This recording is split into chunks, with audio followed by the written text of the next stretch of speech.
and they're looking at it like we're lazy, as they're being told over and over again, we're lazy and we don't really want nothing. And they're like, no, we're just tired of striving for approval, the same approval from the systems that y'all just let beat y'all asses over and over again. That's kind of what their mind state is. So I don't, yeah, there's some things that she said maybe that don't really measure up, but a lot of it, for the most part, she is on track with a lot of it. So that's what we have to merge some of that mental peace with education, so we can understand, the mental, we can have mental clarity, and we can get financial freedom. Sometimes, but sometimes not owning stuff or not owning a home is the healthiest choice for your nervous system, and that's okay. Like, we got to normalize people like not wanting to own homes because they choosing their peace, or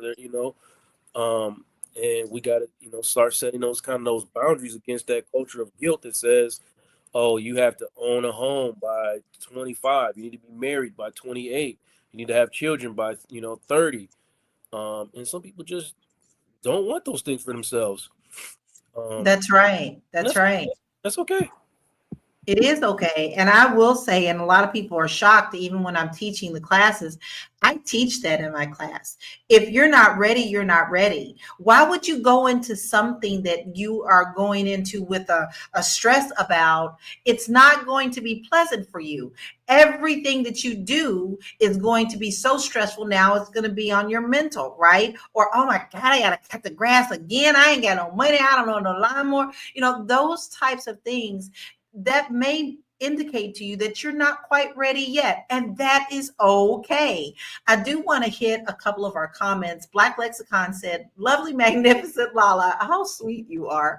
When you are buying a home, you are also buying a community too. Yes, you are, because you become a part of that community. Whether you coming home and seeing Mr. Jones every day, that's one thing. Maybe you coming home and you see Miss Marble across the street who's 80 years old, who needs maybe her mail brought to her. You are now a part of that community. So where you live and being a good citizen in that community is a very big part of home ownership. Then Incog said in this last video that she told no lies. So he agrees with that young lady. And then Double A actually says, nah, home ownership is not just for families. And she doesn't agree with her there. And I have to tell you that I agree with that. I want to tell you all a little story. I had my youngest homeowner was 19 years old.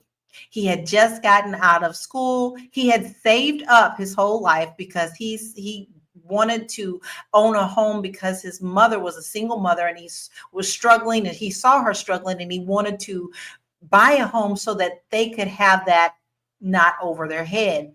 So what he did is he learned how to invest. He went to the classes. He saved up enough money. He went to a grant program, like I talked, that's where I met him from. He bought a duplex, one side for his mother and him, and he rented out the other side to help with that home ownership. So he was 19 years old.